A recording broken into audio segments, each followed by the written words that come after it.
Sir, தாவேக்காவுடைய தொண்டர்களுடைய எழுச்சி நீங்கள் எப்படி பார்த்தீங்க? நிறைய கூட்டங்கள் இருந்தது. தொண்டர்கள் வந்து பல்வேறு வகையாக வந்தாங்க.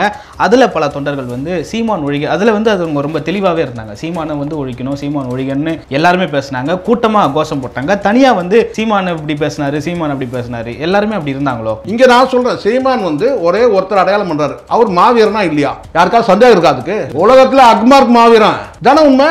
அப்போ இருக்கிற மாவீரன் நீங்கள் ஊர் நகரம் மொத்த பேரையும் சேர்த்துப்பீங்களா? நீங்கள் அப்புறம் உங்களுக்கு என்ன கொள்கை? உனக்கே செல்வாக்குன்னு நீயே உணர்ற. உங்க ஆரம்ப கால சினிமாவிலேயே நீங்க வந்து அஜித்தை எதிர்த்தவர். வெக்கமே இல்லாம பேனர் வைக்கிறீங்க, அஜித்தை கூட சேர்ந்துருக்கிற மாதிரி. அவன் வாயை திறக்காம இருக்கான். அஜித் வாயை திறந்து பேசினா என்ன ஆகும்? அஜித் ஒரு பொதுக்கூட்டம் போட்டோமே, மாநாடுலாம் வேணாம், ஸ்டேஜில் ஒரு பொதுக்கூட்டம் போட்டோம், 500 ஏக்கர் நிரம்பி ஒழியும், சவால் விட்டு சொல்றேன் நான். அவர் பச்சையா சொல்றாரு, ஓப்பனா சொல்றாரு, என்னுடைய சுயநலத்துக்காக உங்களை பயன்படுத்திக்க மாட்டேன். கரெக்ட் தானே சார்? இன்னைக்கு 2 உயிர் போயிடுச்சு. அதை பத்தி அதை பேசினாரு. உங்களுக்கு தெரியுமா, விஜயகாந்தோட மாநாடு போயிருக்கீங்களா நீங்கள்? கடைசியாக ஒரு வார்த்தை சொல்லுவார் விஜயகாந்த், எல்லாம் பேசி முடிச்சவருக்கு, எல்லாம் பத்திரமா போய் சேரணும், போயிட்டு ஃபோன் பண்ணுங்க, எனக்கு ஃபோன் பண்ணணும் அப்படின்னு சொல்லுவார். இது வந்து ஒரு என்ன சொன்ன வந்து ஒரு சாதாரண மனிதனுக்குள்ள அந்த மனிதனையும் சார் இது. அந்த வார்த்தையாவது இருக்கா உங்ககிட்ட? உதயநிதியை வந்து பாராட்டி பேசுறது இருக்குது, மு.க. ஸ்டாலின் பாராட்டி பேசுறது இருக்கு, எடுக்குவா கலைஞரை பாராட்டி பேசுறது எல்லாமே இவ்வளோ இருக்கு. அப்போ திடீர்னு எப்படி வந்து உங்களுக்கு வந்து பார்த்தீங்கன்னா திமுக வந்து அரசியல் எதிரி ஆயிட்டாங்க? நான் விஜய்க்கே வந்து அந்த தைரியம் இல்லை. சீமானை எதிர்ப்பதற்கு வந்து விஜய்க்கு வந்து கட்ஸ் இல்லை சார். அவர் சொல்லிட்டார் சார், சிங்கம் தன்னை விட பெரிய மிருகத்தை, இந்த சிங்கம் புலியெல்லாம் பேச கோவம் வந்து சொல்லிட்டேன். விஜய் சொல்றதையே வந்து பாத்தீங்கன்னா சொல்லார்ல அவரு, என் பேச்சை நானே கேட்க மாட்டேன், உன் பேச்சை தொண்டர்களே கேட்கவே இல்லை, நீ அரசியல் எதிரி திமுகன்ற ஒருத்தரோட திமுக ஒழிகன்னு சொல்லவே இல்லை சார்.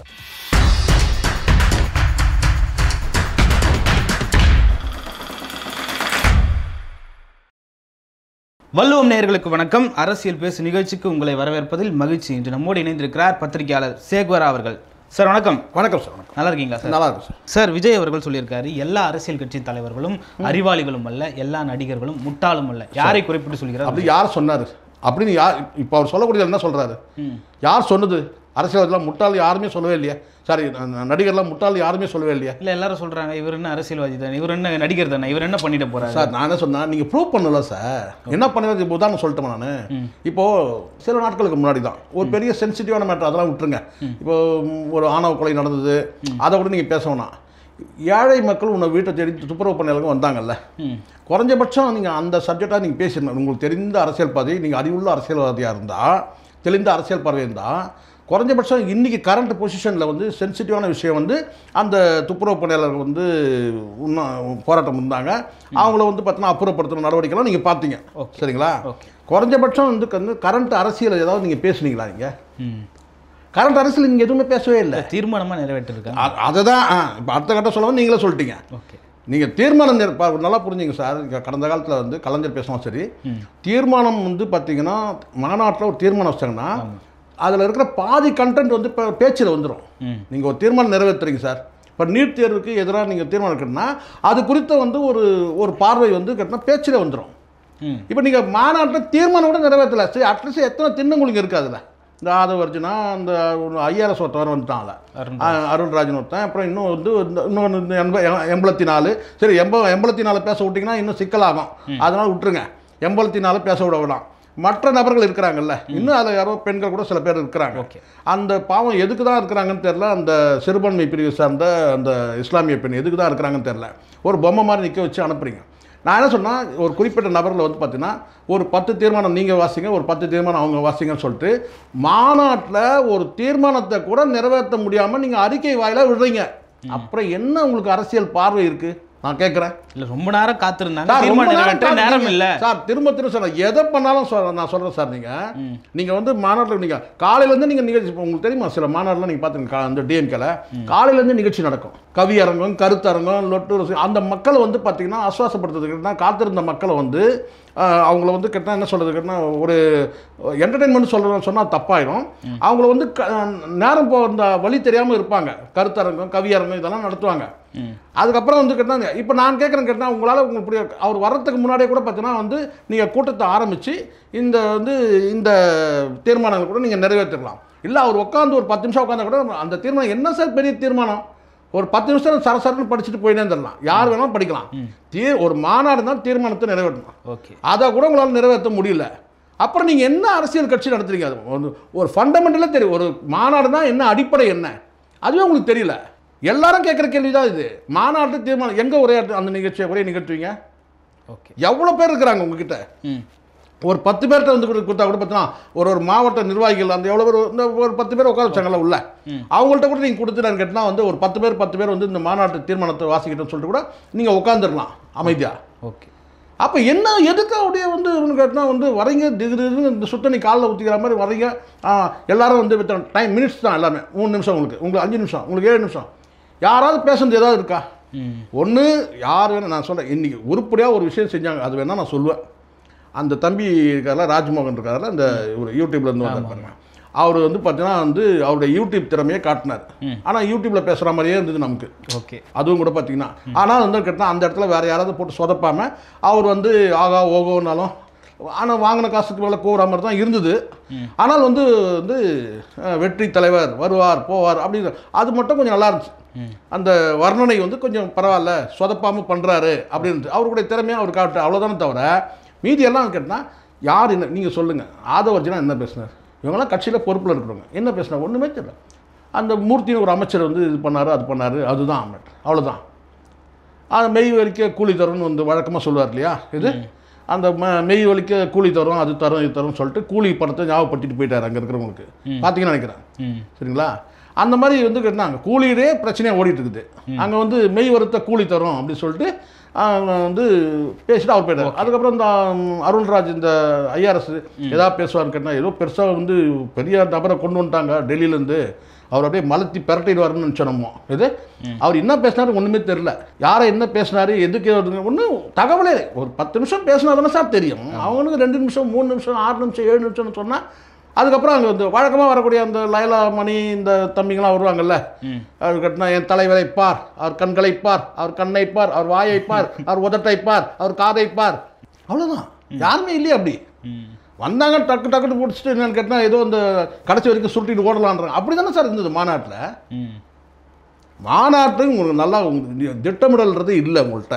ஓகே, நான் ஏன்னா உங்களால் திட்டமிட முடியாது. காரணம் கேட்டால் நடிகரை பார்க்க வர கூட்டம் எவ்வளோ கூட்டம் வருது உங்களால் வந்து கணிக்க முடியாது. ஓகே, அதனால தான் நான் சொன்னேன் கேட்டேன் இதே இடத்துல அஜித் போட்டார்னா இதை விட 2 மடங்கு வரும். 500 ஏக்கர் பத்தாது.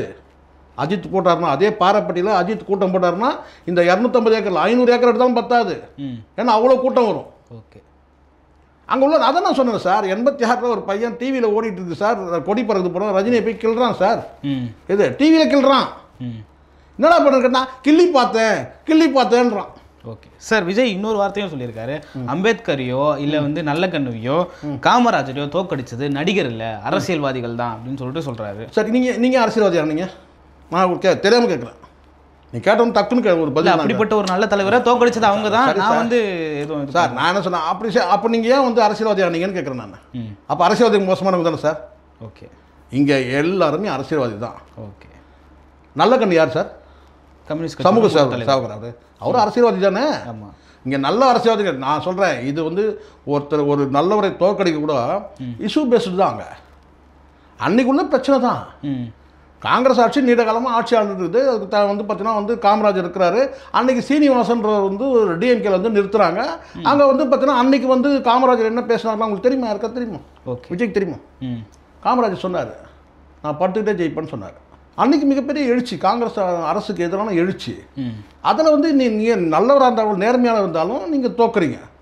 உங்களுக்கு தெரியுமா? உங்களுக்கு எம்ஜிஆர் தோத்துருப்பார் தெரியுங்களா? உங்களுக்கு அந்த வரலாறு உங்களுக்கு எங்கே தெரிய போகுது? இதுதான் பழைய அரசியல் தெரியணும், படிக்கணும் இல்லையாச்சும். ஓகே, எம்ஜிஆரே 2 முறை ஜெயிச்சிட்டாரு, 3வது முறை தோக்க போகிறார் அவர். ஆனால் என்ன சொல்லுவாங்க, சூழ்நிலை வந்து பார்த்தீங்கன்னா சிக்காயிட்டார். அமெரிக்கா கொண்டு போயிட்டாங்க அவரை.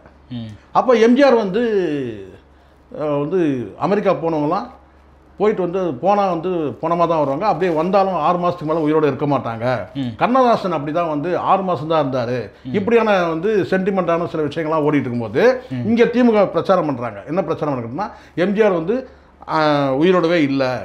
அன்றைக்கி வந்து காங்கிரஸ் அரசும் இன்றைக்கி ஜெயலலிதா விட்ட மாதிரிலாம் இல்லை. அன்றைக்கி வந்து காங்கிரஸில் இருந்து அதிமுக இந்த அமைச்சர்கள் வந்து மத்திய காங்கிரஸ் அரசு.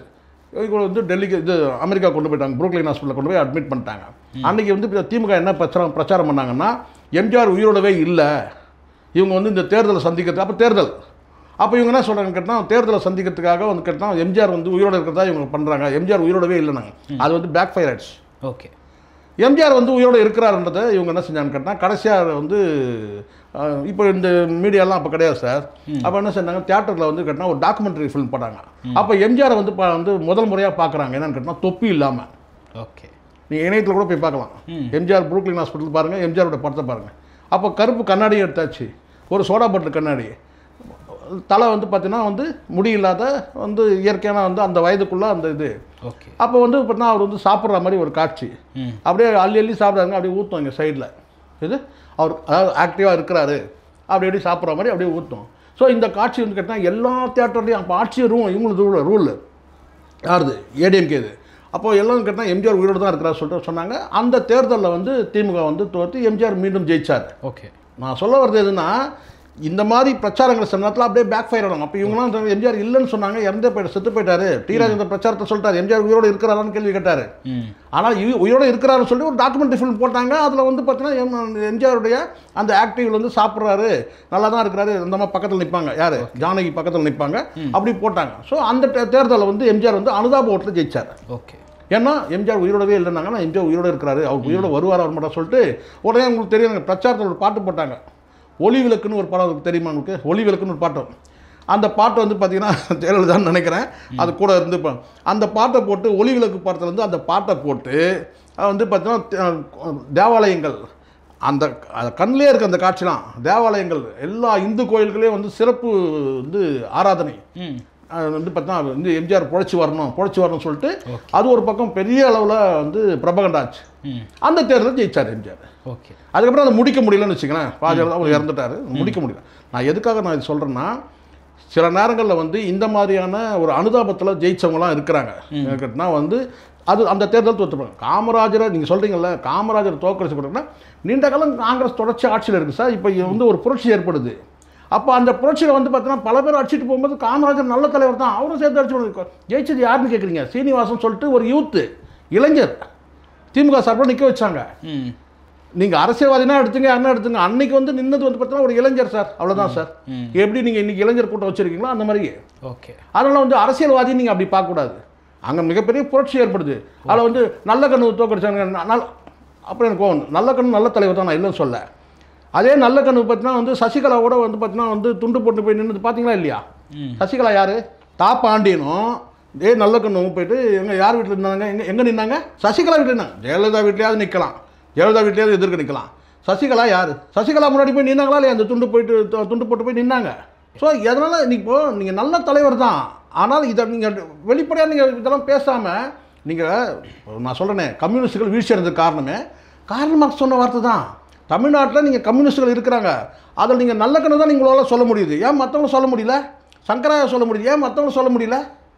கார்ல் மார்க்ஸே சொல்லிட்டாரு, இந்தியாவில் கம்யூனிசம் ஜெயிக்காது. எல்லாம் இப்போ கேரளாவில் மட்டும்தான் சார் இருக்குது கம்யூனிஸ்டுகள், வேறு எல்லா இடத்துலையும் இப்போ வெஸ்ட் பெங்காலில் காலி ஆகிட்டாங்கல்ல. ஸோ இந்தியாவில் கம்யூனிஸ்டுகள் வந்து பார்த்திங்கன்னா வந்து வீழ்ச்சி உறுதி. காரணம் என்ன? கார்ல் மார்க்ஸ் சொன்ன வார்த்தை, அவர் தான் பிதாமகன். இந்தியாவில் கம்யூனிஸ்டுகள் ஜெயிக்க முடியாது, ஒரு புரட்சியும் ஏற்படாது. காரணம் கேட்டினா அங்கே வந்து மாட்டையும் ஆட்டையும் தெய்வமாக கொண்டாடுவானுங்க, அதையே வெட்டி மசாலா போட்டு சாப்பிடுவானுங்க. ஓகே. அவங்கக்கிட்ட வந்து பார்த்தீங்கன்னா நம்ம கொள்கையெல்லாம் எடுபடாது, கம்யூனிஸ்ட் கொள்கை அங்கே எடுபடாது. ஓகே. அப்படின்னு சொன்னது யார்? கார்ல் மார்க்ஸே சொல்லிட்டாரு. அதை தாண்டி இப்போ இவங்க வந்து அப்போ வந்து இவர் இப்போ நீங்கள் சொல்லுவீங்களா வந்து பார்த்தீங்கன்னா நல்ல கண்ணு தோத்துட்டாரு, சங்கரையா தோத்துட்டாரு, இவர் தோத்துட்டாரு, அவர் தோத்துட்டாரு. ஏன்னா கம்யூனிஸ்டுகள் வீழ்ச்சி அடைஞ்சிட்டாங்க. ஓகே. நீங்கள் அப்படி பார்க்கணும். இது ஆழமாக, இதுதான் இங்கே ஆழமான புரிதல்ன்றது. கம்யூனிஸ்டுகள் வீழ்ச்சிக்கு என்ன உட்காந்து ஒரு நாள் ஃபுல்லாக பேசலாம். சார் கம்யூனிஸ்டுகள் வந்து பார்த்தீங்கன்னா பெரிய கட்சிகளோட சேர்ந்து கன்வீனியன்ஸ் வாங்குறவங்க சார். அவங்க கன்வீனியன்ஸ் வாங்குறவங்க சொன்னாங்களா, 25 கோடி தேர்தல் செலவுக்கு பணம் வாங்கணும் சொன்னாங்களா இல்லையா? தேர்தல் எக்ஸ்பெண்டிச்சர் பேரில் 25 கோடி வாங்கினது யார்? கம்யூனிஸ்டுகள் சார். அவர் குறிப்பிட்டு சொல்லியிருந்தாரு, நாங்கள் வந்து மறைமுகமாக வாங்கலை, பேங்க் டிரான்ஸ்ஃபர் தான் நடந்தது, எங்களுக்கு மட்டும் சார் எல்லாருக்குமே கூட்டணியில் தான் வாங்கிக்கங்க சார். ஆனால் நீங்கள் ஏன் சார் வாங்குறீங்க? பெரிய கட்சி நீங்கள் கூட்டணி வைக்கிறீங்க, பெரிய கட்சி கூட்டணி வைக்கிறீங்க சார். அதுதான் நான் சொல்கிறேன். தேர்தல் செலவுக்கு வாங்கினாலும் எப்படி வாங்கினாலும் நீங்கள் வந்து பணம் வாங்கிட்டீங்க, பணம் வாங்கிட்டு கூட்டணி வைக்கிறீங்க, அவ்வளோதான். நீங்கள் உண்டி வசூல் பண்ணுங்க. வழக்கமாக நம்ம பிராண்டே தானே சார். சென்ட்ரல் ஸ்டேஷனில் எல்லா ரயில்வே ஸ்டேஷனில் போக்குவரத்து எல்லா இடத்துலையும் நீங்கள் உண்டியை கொடுங்க. அதுதானே சார் கம்யூனிஸ்டுகளோட அடையாளமே உண்டியை தானே சார். உண்டியிலையும் கம்யூனிஸ்டில் பிரிக்கவே முடியாது. நீங்கள் அதை விட்டு பெரிய கட்சிக்கிட்ட போயிட்டு நீங்கள் 25 கோடி பணம் வாங்கிட்டு அந்த 25 கோடி நீங்கள் என்ன அக்கௌண்ட்ஸ் எழுதி வச்சிருப்பீங்களா? நான் கேட்குறேன். சரி, 25 கோடி எதுக்கு வாங்கினீங்க? யாருக்கு கொடுத்தீங்க 25 கோடி? சரி சொல்லுங்க. கோடி சார் இது, ₹1 ₹2 இல்லை. அன்றைக்கே கம்யூனிஸ்ட் காலி சொன்னா பாருங்க ஒருத்தன். எது 25 கோடி நாங்கள் வந்து தேர்தல் செலவுக்கு பணம் வாங்கணும்னு சொல்லிட்டு அன்றைக்கே முடிஞ்சு போச்சு கம்யூனிஸ்டுகள் கதை. Okay sir. அப்போ அது நல்ல கண்ணா இருந்தால் யாரான சார் செல்லாம் ஒரு வீடு சார் ஒரு வெள்ளம் அடிச்சுட்டு போகும்போது எல்லாமே அடிச்சுட்டு போகும்ல சார். இது வந்து சார் இது வந்து தியாகி வாழ்ந்த வீடு.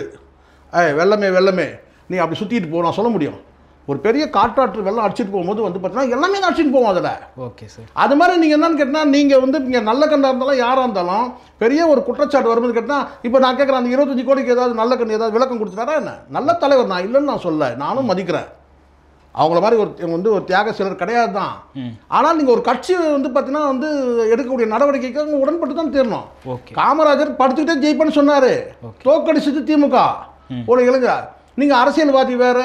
நீங்கள் இப்போ நான் சொல்கிறேன் நீங்கள் நடிகரா அரசியல்வாதியா? அதுவே இன்னும் புரியாமல் இருக்குது. இன்னும் அதையாவது சொல்லி தொலைங்க. இப்போ நீங்கள் நடிகரா அரசியல்வாதியா? அதனால் வந்து பார்த்தீங்கன்னா இதெல்லாம் வந்து கேட்கறதுக்கு நல்லாயிருக்கும். ஓகே, அவரை தோக்கடிச்சது அரசியல்வாதி தான். இங்கே யாரும் நடிகர்களை குறைச்சலாம் மதிப்பிடவே இல்லை சார். நடிகர்கள் வந்து பார்த்தீங்கன்னா இங்கே கூத்தாடின்னு சொல்கிறதே நான் கடுமையாக எடுத்தேன். இதே விஜய் வந்து கூத்தாடின்னு சொல்லி வேல்முருகன் பேசும்போதும் சரி, ஆளூர் ஷானவாஸ் பேசும்போதும் நான் எதிர்ப்பு தெரிவித்தேன். இதே மீடியாவில் உட்காந்து கூத்தாடின்ற வார்த்தையை நடிகர்னா வந்து யாரும் குறைச்சி மதிப்பில்லை. உங்களுக்கே அந்த இயல்பாக அந்த எண்ணம் வரக்கூடாது. நடிகர் வேற ஆசை. நான் என்ன கேட்குறேன்னா எல்லா ப்ரொஃபஷனலும் தான் வராங்க, அரசியல்வாதிகள் வராங்க, சரிங்களா? இப்போ நீங்கள் ஒரு அதிகாரி போட்டிருக்கீங்க, இதுக்கு விளக்கம் சொல்லிக்கலாம். நீங்கள் அந்த அதிகாரி உங்களுக்கு ஏற்கனவே வீட்டுக்கு ரைடு வந்தவர், அப்போ அவரே கொண்டு வந்து நீங்கள் ஒரு கட்சியில் பதவி கொடுத்துட்டீங்க. அப்போ உங்களுக்கு அவருக்கு என்ன தொடர்பு நம்ம கேட்க முடியுமா சார்? நீங்கள் சொல்லுங்கள். நீங்கள் ஒரு நடிகராக இருந்தீங்க, இப்போ அரசியல்வாதி. நடிகராக இருக்கும்போது ரைடு வந்துச்சு, அன்றைக்கி வந்தவர் தான் இந்த அருள்ராஜ் ஐஆர்எஸ். இன்றைக்கி அவருக்கே ஒரு பதவி கொடுத்துட்டீங்க, அவர் அரசியல்வாதி ஆக்கிட்டீங்க. உங்களுக்கு அவருக்கு என்ன தொடர்பு? விளக்கம் சொல்லணும்ல. நீங்கள் சொல்லுவீங்களா? நீங்கள் சொல்ல மாட்டீங்க, அவ்வளோதான். சார், தாவேக்காவுடைய தொண்டர்களுடைய எழுச்சி நீங்கள் எப்படி பார்த்தீங்க? நிறைய கூட்டங்கள் இருந்தது. தொண்டர்கள் வந்து பல்வேறு வகையாக வந்தாங்க. அதில் பல தொண்டர்கள் வந்து சீமான் ஒழிக, அதில் வந்து அது ரொம்ப தெளிவாகவே இருந்தாங்க. சீமானை வந்து ஒழிக்கணும், சீமான் ஒழிகன்னு எல்லாருமே பேசினாங்க. கூட்டமாக கோஷம் போட்டாங்க. தனியாக வந்து சீமான் இப்படி பேசினார், சீமான் அப்படி பேசினார், எல்லாருமே அப்படி இருந்தாங்களோ அடிமட்டத்தில்? இல்லை, எனக்கு தெரிஞ்சிருக்கும் வந்து இன்னசென்ட்டான நபர்கள் இருப்பாங்க சார், ஒரு கட்சியில் இருப்பாங்க, சரிங்களா? விஜயோட ஆதரவாளர் இப்போ நீங்களே பாருங்களேன், இப்போ நம்ம காணொலி போடுறோம், அதிலே கூட சில பேர் வந்து கேட்டால் என்ன யாராவது கமெண்ட்டில் கூட வந்து கழுவி ஊற்றுவானுங்க. அதெல்லாம் சகஜமாக வரதான் செய்யும். இதெல்லாம் இதற்கெல்லாம் வந்து சீமான் தரப்பில் இது ஒரு ரியாக்ட் பண்ணுவாங்க கிடையாது. சீமான் அவங்க தரப்பில் ரியாக்ட் பண்ணுவாங்க, அவங்களோட தொண்டர்கள் ரியாக்ட் பண்ணலாம். ரெண்டு தரப்புலையும் தொண்டர்கள் இருக்கிறாங்க. அவங்க விஜய் ஒழிக்கன்னு சொல்லுவாங்க, இந்த இடத்துல சீமான் ஒழிக்கன்னு சொல்லுவாங்க. இதெல்லாம் இயல்பாக நடக்கும், எல்லா கட்சியிலும் நடக்கும் தான். ஆனால் இப்போவே நீங்கள் சொல்லிட்டு நீங்கள் பேசும்போது சொல்லிட்டீங்க, அங்கே ஒட்டுமொத்த கூட்டமும் சீமான் ஒழிக்கன்னு சொல்ல, அதில் இருக்க ஒரு செக்ஷன் யாரோ ஒருத்தர் என்ன செய்யணும், சீமான் ஒழிக்கன்னு மட்டும் சொல்ல, முக்தார் ஒழிகன்னு சொன்னாங்க. ஆமாம், சொன்னாங்க, சரிங்களா? இந்த ஒழிகன்றதை இதெல்லாம் வந்து சாதாரணமாக ஒரு கட்சியில் நடக்கிற விஷயம் தான் சார், சரிங்களா? ஆனால் யாருமே வந்து விஜய் சொன்ன அந்த கட்சியை வந்து ஒழிகன்னு சொல்லவே இல்லை, சொல்லலை சார். அதுதான் ஹைலைட்டான விஷயம். திமுக ஒழிக, கலைஞர் ஒழிக, ஸ்டாலின் ஒழிக, உதயநிதி ஒழிக, கனிமொழி ஒழிக, மூர்த்தி ஒழிக, பிடிஆர் பழனிவேல் தியாகராஜ் ஒழிக சொன்னாங்களா சார்? சொல்லுங்க சார். அந்த மண்ணு தானே, மதுரை மண்ணு தானே. சொல்லியிருக்கணுமா இல்லையா? சொல்லியிருக்கணும்ல. கண்டிப்பாக சொல்லியிருக்கணும். அவ்வளோதான், முடிஞ்சு போச்சு. யாரையும் வந்து பார்த்தீங்கன்னா யார் நீ அரசியல் இதிலேயே புரிஞ்சுங்க. விஜய் சொல்கிறதையே வந்து பார்த்தீங்கன்னா சொல்லார்ல அவர், என் பேச்சை நானே கேட்க மாட்டேன்னு. உன் பேச்சை தொண்டர்களே கேட்கவே இல்லை. நீ அரசியல் எது திமுகன்ற ஒருத்தர் கூட திமுக ஒழிகன்னு சொல்லவே இல்லை சார். முக்தார் கூட ஒழிகன்ட்டான்.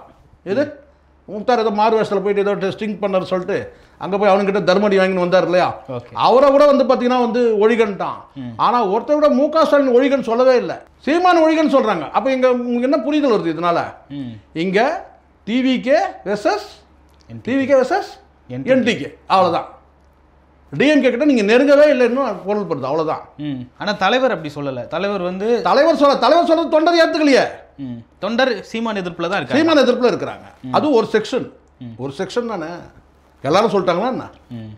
ஒரு செக்ஷனில் சொல்கிறாங்க, அதுதான். ஒரு குறிப்பிட்ட ஒரு கும்பல் வந்து சீமான் சொன்னதற்கான எதிர்வினையாக எடுத்துக்கலாமா? எதிர்வினைன்றது வந்து பார்த்தீங்கன்னா வந்து விஜய் நேருக்கு நேர் தெரிவிக்காமல் ஏதோ ஒரு கோஷ்டி ஒரு கும்பல் சொல்லுதுன்றது எடுத்துக்க முடியாது. நான் விஜய்க்கே வந்து அந்த தைரியம் இல்லை. சீமானை எதிர்ப்பதற்கு வந்து விஜய்க்கு வந்து கட்ஸ் இல்லை சார். அவர் சொல்லிட்டார் சார், சிங்கம் தன்னை விட பெரிய மிருகத்தை. இந்த சிங்கம் புலியெல்லாம் பேச கோவம் வந்து சொல்லிட்டேன். சர்க்கஸ் சிங்கம் இருக்குது, என்ன பண்ண முடியும்? பார்க்கலாமா? நான் போய் தடவி கொடுக்குறேன், பார்க்குறீங்களா? எது சர்க்கஸ் சிங்கருக்கு சார் இப்படி அப்படின்னு தாவும், ஏய் இப்படி எகுறனா எகுறோம், ஏய் இப்படி வானா இந்த வளையத்துலேருந்து எகுறோம். விஜய் சர்க்கஸ் சர்க்கஸ் சிறுத்தை அவ்வளோதான்.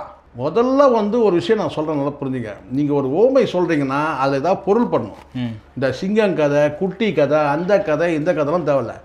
ஆழமான அரசியல் புரிதல் எதுவுமே இல்லை உங்களுக்கு. தத்துவார்த்தமான அரசியல் எதுவும் பேசவே இல்லை. நீங்கள் இயல்பாக உங்கள் மண்டையிலேருந்து எதுவும் பேசுறதாவே தெரியல. ஓகே, நான் கேட்குறது வந்து பார்த்தீங்கன்னா, நீங்கள் சொல்லிட்டீங்க சிங்கம்னா உங்களை ஒப்பிட்டீங்க, ரைட்டு. அந்த 9 பேர் சொன்னீங்கல்ல, இந்த விதையை வந்து வளர்த்த செடியாக்கி கொடியாக்கி தோள்பட்ட வரைக்கும் எடுத்து வந்துட்டார் ஒருத்தர், செடியை வளர்த்து ஒருத்தர் சின்னதாக கொண்டு வந்தார். 9 பேர் கொண்டு வந்து அந்த விதையை வந்து கொண்டு வந்து இது பண்ணிட்டாங்கன்னு சொல்கிறேன். அந்த 9 பேர் யார்? அரசரை ஏமாத்துறோம். அந்த 9 பேர் யார்? நான் கொடுத்தது வந்து பார்த்தீங்கன்னா வந்து வேக வச்ச நெல்லை கொடுத்துட்டேன், அவிச்ச நெல்லை கொடுத்துட்டேன். ஆனால் அதை வந்து பார்த்தீங்கன்னா அவங்க வந்து வேற ஒரு விதையை போட்டு கொண்டு வந்து என்னை வந்து ஏமாத்துனாங்க. ஒருத்தர் மட்டும் வந்து அப்படியே கொண்டு வந்து காட்டினார், இந்த விதை முளைவே இல்லைன்னு சொல்லி காட்டினார், உண்மையாக சொன்னார். 9 பேர் வந்து ஏமாத்தினாங்க அரசர்னு சொல்கிறீங்க. நான் அரசராக வந்து நான் விஜயை எடுத்துக்கிறேன்னு வச்சுங்களேன், பேச்சாலும் சொல்கிறேன். அந்த 9 பேர் யார்? விஜய்க்கு பின்னாடி நின்னாங்களா அந்த 9 பேரா? ஆதவர்ஜுனா, அருள்ராஜ், இன்னும் யாரோ இருக்கிறாங்க இல்லையா, அந்த 9 பேர் இருக்கிறாங்க கட்சி நிர்வாகிகள். அந்த 9 பேரான்னு கேட்குறேன் நான். அந்த 9 பேர் யார் சார்? அதையா சொல்லணுமா இல்லையா? எதுக்கு அந்த கதை?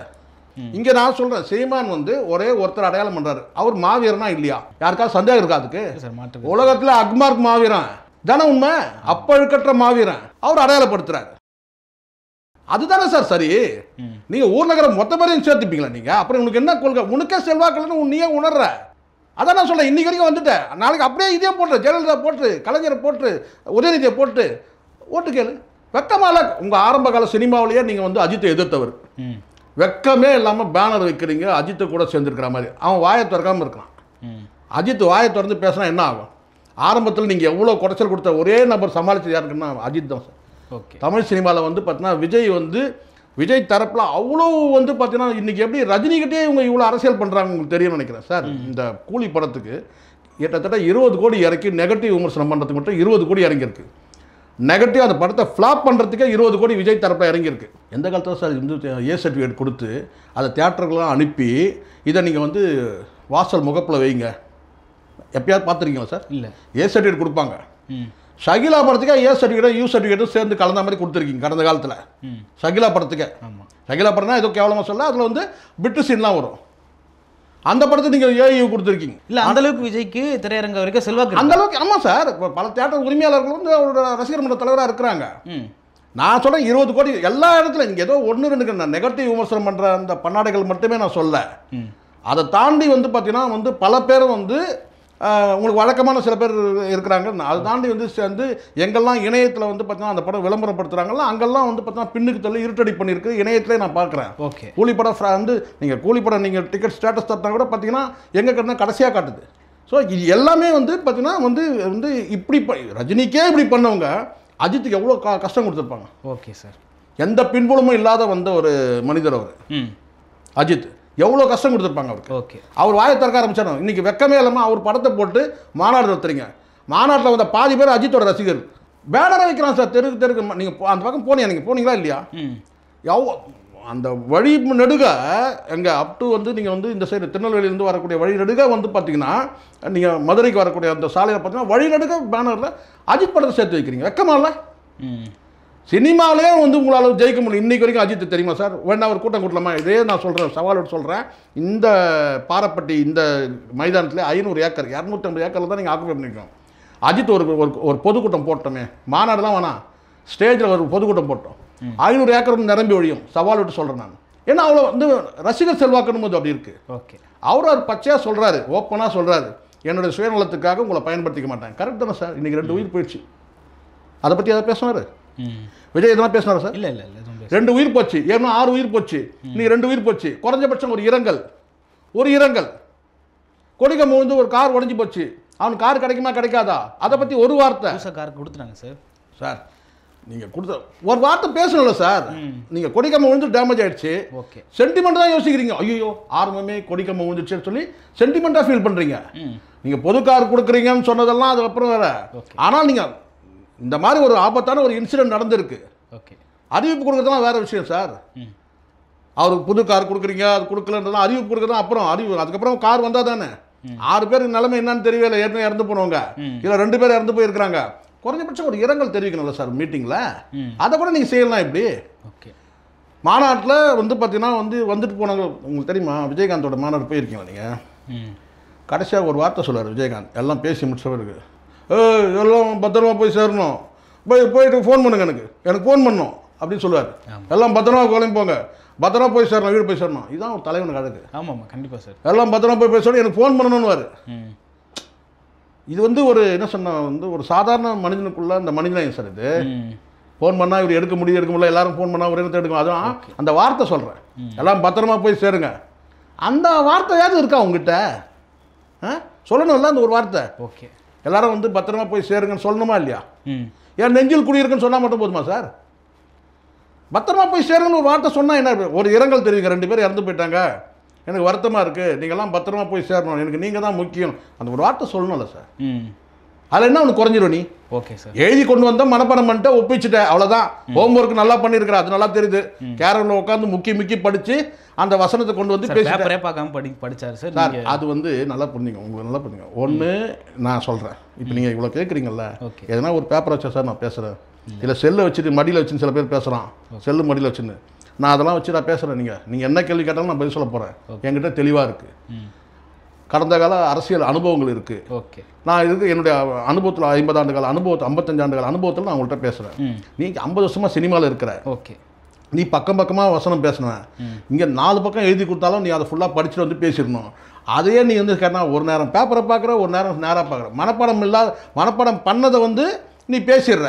ஓகே மனப்பாடம் பண்ண மறந்ததை நான் சில பேப்பர் எடுத்து பார்க்குறேன். ஒன்று தம்பி, பேப்பர் எடுத்து ஃபுல்லாக படிச்சிருங்க. 5 பக்கம் இல்லை 10 பக்கம் படி, 1 மணி நேரம் எடுத்துக்கோ, ஃபுல்லாக படிச்சிடு.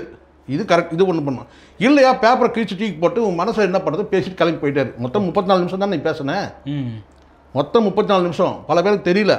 அரை மணி நேரம் ஒருத்தர் சொல்கிறான் 45 நிமிஷம் பேசிட்டாரு. டேய், பேச ஆரம்பிச்சதுலேருந்து முடிக்கிற வரைக்கும் 34 நிமிஷம் நீ பேசினேன். இந்த 34 நிமிஷம் பேசுறதுக்கே நீ 3 நாள் ட்ரைனிங் எடுத்துருக்கேன்னு வச்சுக்கேன். 3 நாளில் கிட்டத்தட்ட ரொம்ப நாள் ஆகுது. இது கடைசியாக 3 நாள் முக்கி படிச்சிருப்பேன்னு வச்சுங்களேன். கடைசியாக நீங்கள் பார்த்தீங்கன்னா இந்த எல்லாத்தையும் முடிக்கும் போது ஒரே ஒரு வார்த்தை என்ன சொல்லி கேட்டினா, இந்த கூட்டத்தில் இதை நீ எழுதி கூட முடியாது, ஏன்னா எத்தனை பேர் இறக்குறாங்கன்னு தெரியாதுல்ல. இந்த மாதிரி 2 பேர் இறந்தது எனக்கு மன வருத்தமாக இருக்குது, நீங்கள்லாம் பத்திரமா வீடு போய் சேருங்கன்னு சொல்கிறதுக்கு என்ன சார் இருக்குது? ஓகே சார், இன்னொரு விஷயமும் நம்ம அதில் பார்க்கணும். விஜய் பேசுகிறப்போ எல்லாருமே எழுந்து நின்றுட்டு இருந்தாங்க சார். மேடையில் இருக்கவங்க எல்லாருமே ஒரு மரியாதையாக எழுந்து நின்றுட்டு இருந்தாங்க. எப்படி பார்க்க இது அதான் சார், இது இன்னொரு கூட்டம் தான். ஒரு தடவை என்கிட்ட நண்பர் இவர் சொல்லும் போது, ஜான் ஆரோக்கியசாமி சொல்லும் போது என்கிட்ட சொன்னார், சார் இவர் சாதாரண ஆள் இல்லை சார், இவர் சாதாரணமான ஆள் இல்லை, 5 ஜெயலலிதாவுக்கு சமம்னார். நேற்று தான் நினச்சேன் நான். எஸ் கரெக்ட், 5 ஜெயலலிதாவுக்கு சமம். ஓகே, கிட்டத்தட்ட ஜெயலலிதா வந்தாங்கன்னா அப்படி தான் இருப்பாங்க. ஆமாம். அடிப்படையில் முதல்ல இந்த எழுந்து நிற்கிறது இதெல்லாம் இதெல்லாம் சீன் தான் சார். இதெல்லாம் பேண்ட் கிரியேஷன் சார், நமக்கு தெரியுமா சார்? இது பேண்ட் கிரியேட் பண்ணுறது ஃபேப்ரிகேட்டில் சார். நான் புரிஞ்சுக்கணும், நான் ஏற்கனவே சொன்னது தான் இங்கே பதிவு பண்ணுறேன். இங்கே கிரியேஷன் ஃபேப்ரிகேஷன் ரெண்டுத்துக்கு வித்தியாசம் இருக்குது.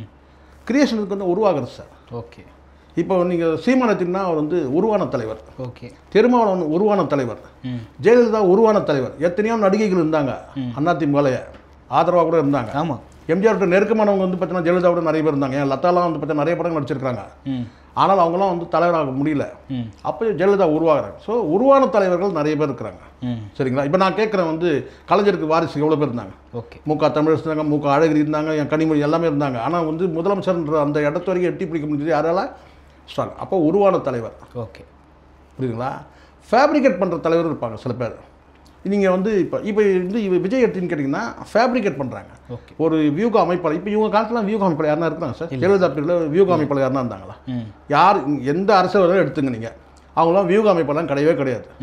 சரிங்களா? வைகோ கூட நீங்கள் எடுத்துங்க. வைகோலாம் பார்த்தீங்கன்னா இயல்பாக ஒரு மேடை பேச்சில் உருவான தலைவர். விஜயை முழுக்க ஒரு அமெரிக்கன் கம்பெனியில் வேலை செஞ்ச ஒரு நபர் கொண்டு அவரை ஃபேப்ரிகேட் பண்ணுறாங்க. அதுவும் குறிப்பாக திமுகவை ஒழிக்கணுன்றதுக்காக ஃபேப்ரிகேட் பண்ண தலைவர் தான் விஜய். ஓகே, அவருக்கு இதுக்கு முன்னாடி அவருக்கு இப்போ நான் உங்களுக்கு ஒன்று எடுத்து போட்டால் உங்களுக்கு தெரியும்னு நினைக்கிறேன். உங்களுக்கு அனுபவம் இருக்கும். உதயநிதியை பாராட்டி பேசுனது எடுக்கட்டுமா? இருக்குது. அதே மாதிரி முக ஸ்டாலினை பாராட்டி பேசுனது எடுக்குவா? அப்போ இதை பார்த்தீங்கன்னா இதுக்கு முன்னாடி கலைஞரை பாராட்டி பேசுனது செலவக்கணும்லாம் சொல்லியிருக்காரு. எல்லாமே இவ்வளோ இருக்குது. அப்போ திடீர்னு எப்படி உங்களுக்கு பார்த்தீங்கன்னா திமுக அரசியல் எதிரி ஆகிட்டாங்க? நான் கேட்குறேன், எவ்வளோ பாராட்டி பேசிட்டு இதெல்லாம் எப்போ 100 வருஷத்துக்கு முன்னாடி கிடையாது சார், எல்லாம் 5 வருஷத்துக்கு முன்னாடி. அப்போ திடீர்னு எப்படி வந்து அப்போ மக்கள் விரோத சக்தியாக எப்படி திடீர்னு உருவாயிட்டாங்க? நான் கேட்குறேன். அப்போது நீங்கள் சொல்லுங்கள், நான் மக்களுக்கு நல்லது செய்யறதுக்காக வந்திருக்கிறேன். நீங்கள் சொல்லுங்கள். விஜயகாந்த் வந்தார் சார், எது நீங்கள் சொல்கிறாங்களே சிங்கம், புலி, கரடி, சிறுத்தை, யானை என்ன வேணா போட்டுங்க, 2 பெரும் தலைவர்கள் வந்து இருக்கிறாங்க. உள்ளே நுழைஞ்சார். இது சொல்லுவாங்க தெரியுமா, சிவ பூஜையில் கரடி பூந்த மாதிரி சொல்லுவாங்க பார்த்தீங்களா, அந்த மாதிரி உள்ளே நுழைஞ்சார் விஜயகாந்த். மிரண்டாங்க 2 தலைவர்களுமே. சினிமாவிலையும் அப்படிதான். ரஜினி, கமல் 2 பேரும் இருக்கும்போது இவர் தனி ஆவர்த்தனம் பண்ணார். இது வந்து நான்றதை நிரூபிச்சார் அந்த இடத்துல. அரசியலே நிரூபிச்சார் வச்சுங்களேன். இப்போ நீங்கள் சொல்லுங்கள், நீங்கள் வந்திருக்கிற சார், நீங்கள் சொல்லுங்கள், ரிட்டையர் ஆகிட்ட பிறகு வந்தேன்னு சார், நீங்களும் சௌகரியமாக தான் வரீங்க. ஜெயலலிதா வந்து இல்லை, கலைஞர் இல்லை. ஓகே, இது நாளுக்கு நமக்கு ஒரு நல்ல ஒரு தருணம். இப்போ வந்து நம்ம அரசியல் எதிரின்னு இவங்களை சொல்லிட்டோம்னா உடனே மக்கள்லாம் ஓட்டு போட்டுறாங்கன்னு சொல்லிட்டு நான் சொல்கிறேன் பாருங்கள், இவர் வந்து அரசியலில் நிற்க முடியாதுன்றதுக்கு காரணமே என்னால் சொல்ல முடியும். இதுதான் அடிப்படை பலவீனம். ஏன்னு கேட்டிங்கன்னா, முக ஸ்டாலின் அவர்களை எதிர்க்கும் போது நீங்கள் கையில் எடுக்கிற ஆயுதங்கள் யாருன்னு கேட்டிங்கன்னா, எம்ஜிஆர், விஜயகாந்த், அண்ணா ஒரு பக்கம் விடுங்க. இந்த 2 தலைவரும் வந்து பார்த்தீங்கன்னா வந்து நீங்கள் எடுக்கிற நோக்கமே என்னன்னு கேட்டிங்கன்னா, நாம எளிதாக வந்து முக ஸ்டாலின் நம்ம எதிர்கொள்ள முடியும்னு நீங்கள் நினைக்கிறீங்க. ஓகே, காலம் என்னென்ன செய்யுதுன்றதை பார்ப்போம். நடப்பு கால அரசியல் குறித்து விவாதித்ததுக்கு நன்றி. மற்றும் ஒரு காலம் சந்திப்போம். நன்றி சார். நன்றி சார்.